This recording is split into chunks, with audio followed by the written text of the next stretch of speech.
This week, the Trump administration somehow managed to get in the news, again.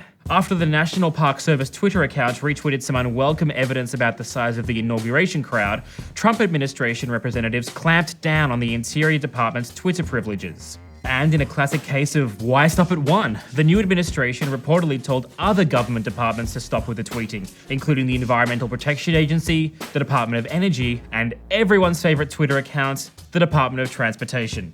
In defiance of orders not to speak to the press, EPA employees told the press that they're not allowed to speak to the press, and said that the Trump administration demanded they remove the climate change section from the EPA website, which seems a little hypocritical considering Trump has been tweeting about global warming for years.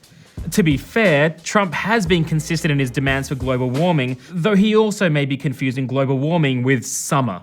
But flying in the face of the gag orders was one lone rebel. A former employee of the Badlands National Park used the park's Twitter account to share some basic facts about carbon dioxide levels, and got the kind of response that social media managers can only dream of. The tweets were deleted a few hours later, but it was too late. The resistance had begun.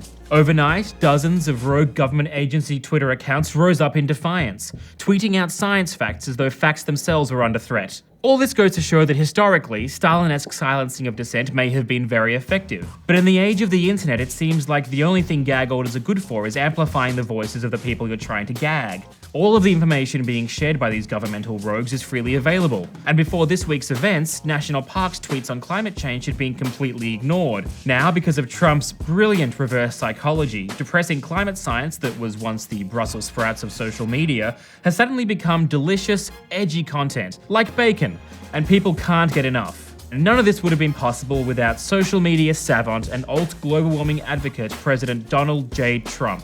Mr. President, thank you.